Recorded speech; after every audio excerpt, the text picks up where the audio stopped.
Hi, this is Guy with Cowan Head, and this is Moonlight episode 10. That's the right fingers this time. Number of fingers, I should say. Moonlight episode 10, Sleeping Beauty. Not the Disney movie, which I don't even remember that well. I might have to watch again. And some of you might be glad, or at least curious, as to why I'm updating all these Moonlight reviews the way that I am.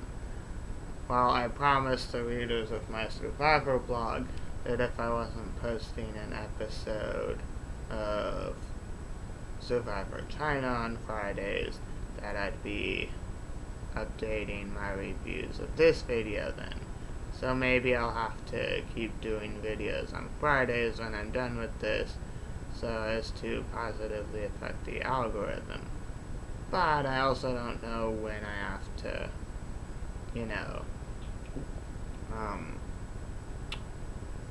do things,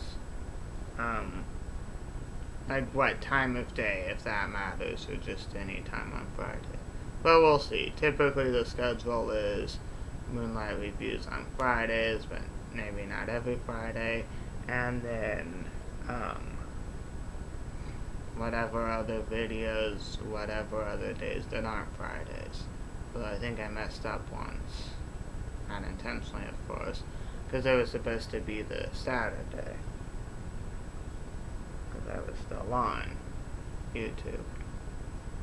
Sorry, I'm itching some. Anyways, Moonlight episode 10. Why is it called Sleeping Beauty? Well, we'll get to that. First, we have to address the Corling situation. It's not really as focused on throughout the episode, but Corling is in the hospital. Nick is able to talk to her some. How are you human? And she's like, hold on.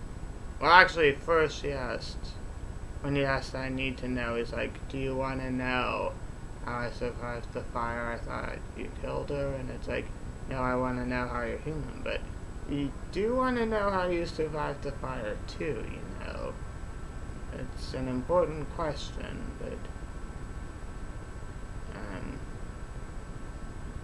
maybe she had some unknown helper or something, or who knows. She was able to move with the stake in her, even though that should have paralyzed her, so no idea what happened there.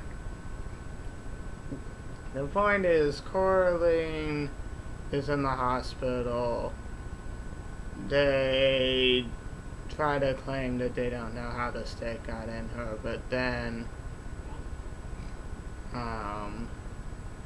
you can see signs that her vampire self is returning, because at one point her fangs return, and she's getting colder when you think she should be getting warmer. And then at one point there's a code blue, and she's not in the hospital at all. Another point of interest with the Corling subplot is that Mick takes her blood, thinking there could be a potential cure in there. And honestly, that's pretty much all the important stuff that goes on with Corling in this episode. Let's get to the rest of it.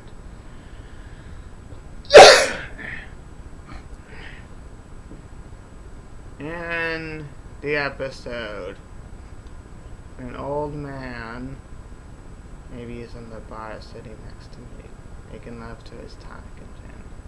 No, wait, that's not right. An old man who has a daughter named Sarah, he hires this person to kill Joseph, and he insists this person has to kill Joseph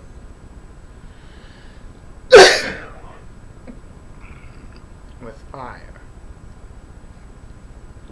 So at Joseph's penthouse, it's a poker night with other vampire buddies, and this guy unlaunches a grenade and it takes out more or less the entire top floor, but the rest of the building is somehow fine, which maybe could happen, but I have no idea if it could.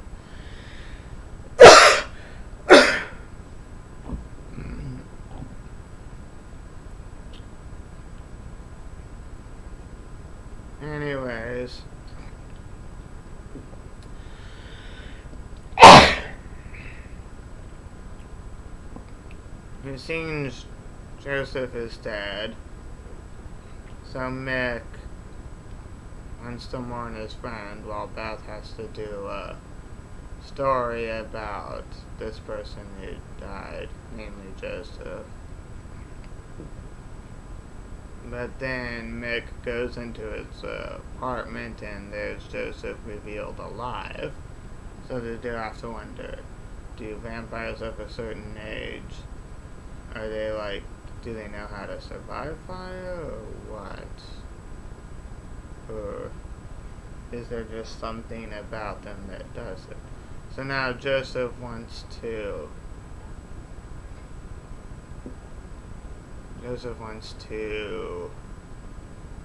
figure out who tried to kill him, and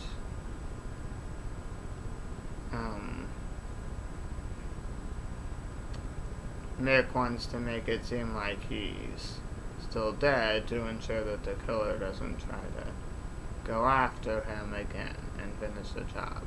Security footage shows that it appears to be a janitor, and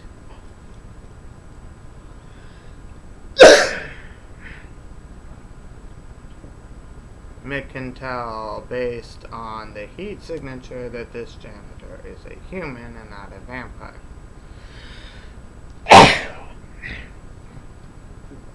Joseph is temporarily without money, because maybe he doesn't use banks or something.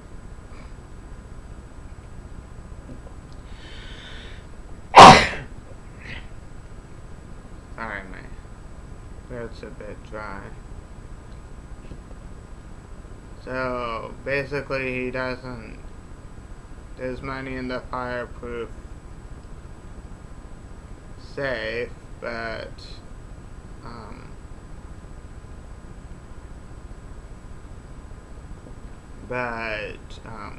he needs to get the money, and that's around the time a person, the janitor, tries to get him again. And I think, if I hadn't said it before, Mick was supposed to be at the poker night, and thinks it's lucky he survived. Or not being there, which I'm not sure one can call surviving, but maybe they can. And at one point, Joseph has women at Mick's apartment, and Mick's mad, of course, because he's not taking this seriously, the threat on his life. Hold on, I need to research names again.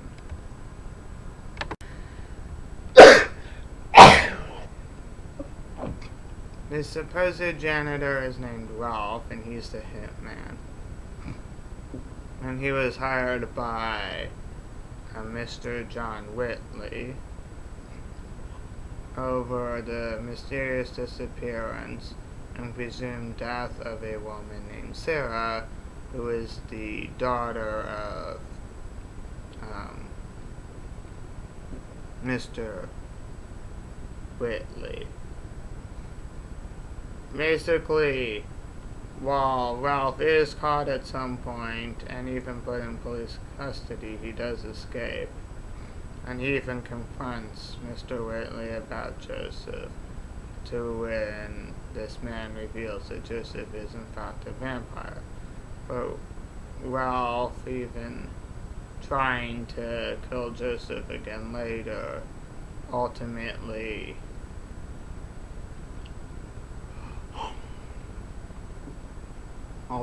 gets taken out and killed. Joseph had a stake in him, but ultimately recovers and sets on the paralysis. And at some point, Mick, Joseph, and Beth all travel to New York to where this person is. And they do confront Mr. Whitley, who just wants to get this done before he dies, since he's old and gonna die of natural causes.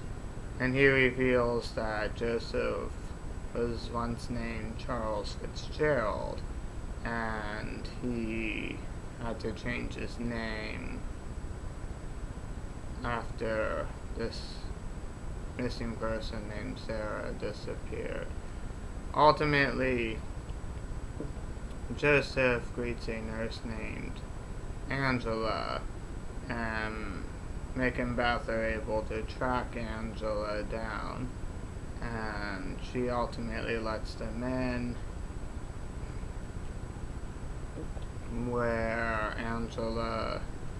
they reveal that Sarah is alive, comatose, and eternally young, because Sarah knew that Joseph was a vampire and wanted to be turned into one too. But somehow the turning went wrong, because the stuff happened that it should have done, but then she got stuck, eternally youthful but forever asleep. And somewhere between being a human and vampire, and they don't know yet when, how, or indeed if she'll ever be able to get out of this. And hence the name of the episode, Sleeping Beauty. So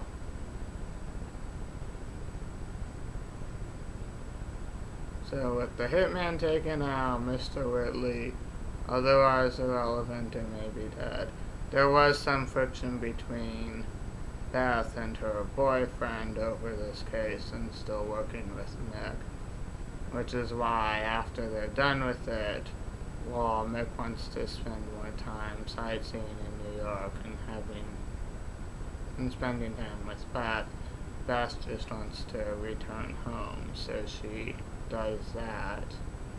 And like I said, the episode had ended with Coraline disappearing from the hospital after supposed code blue, and I'm pretty sure that's all the important details of this episode, so I guess I'll have to see you sometime with the next one. And let me know if you do like Fridays as the regular time to update this YouTube channel. I could keep doing that with at least some videos, because other videos might have other times to update them better. And that is all. Bye.